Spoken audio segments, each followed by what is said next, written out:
जीवन एक वरदान है। हमें यह सोचकर जीना चाहिए कि यह जीवन कोई आम चीज नहीं, बल्कि ईश्वर की ओर से दिया गया एक अनमोल उपहार है। हर इंसान के भीतर दो ताकतें काम करती हैं, एक देवता जैसी और दूसरी असुर जैसी। हर पल ये दोनों ताकतें हमारे मन में लड़ती रहती है। अब ये हम पर निर्भर करता है कि हम किसका साथ देते हैं। अगर हम अच्छाई, सेवा, प्रेम और सहनशीलता को चुनते हैं तो हम अपने जीवन को सुंदर, सुखी और सफल बना सकते हैं। लेकिन अगर हम स्वार्थ, क्रोध, लालच और घृणा को चुनते हैं तो ये हमें दुख और परेशानी ही देंगी। देवता बनने का रास्ता कठिन है क्योंकि उसमें त्याग, संयम और मेहनत लगती है, लेकिन उसका फल हमेशा मीठा होता है। दूसरी ओर असुर बनने का रास्ता आसान लगता है, लेकिन वह हमें धीरे धीरे दुख, चिंता और अकेलेपन की ओर ले जाता है।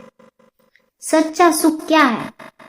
सच्चा सुख वो नहीं जो केवल शरीर को अच्छा लगे, बल्कि वो है जो हमारे मन और आत्मा को भी शांत कर दे।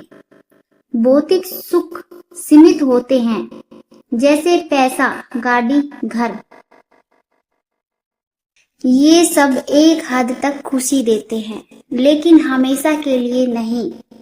अगर हम सिर्फ इन चीजों में सुख ढूंढते रहेंगे तो हमें हर वक्त डर लगेगा कि कहीं ये सब छिन न जाए। असल सुख आत्मा से आता है। जब हम ये समझ जाते हैं कि मैं केवल ये शरीर नहीं बल्कि एक शुद्ध आत्मा हूँ, तब हमारे सोचने का तरीका बदल जाता है। हम परेशानियों को शांत दिमाग से देखते हैं, दूसरों के दुख को समझते हैं और अपने कर्मों में शांति और स्थिरता लाते हैं। महापुरुषों ने भी यही रास्ता चुना।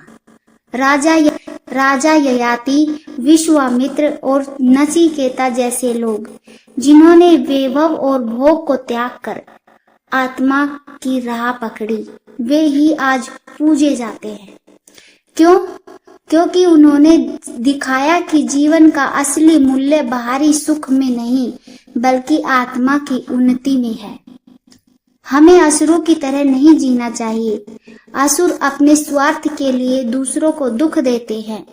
वे हमेशा भोग, लालच और अधिकार छीनने की सोचते हैं, इसलिए उनके आसपास के लोग भी दुखी रहते हैं। हमें देवता की तरह जीना चाहिए। देवता दूसरों के सुख में ही अपना सुख खोजते हैं।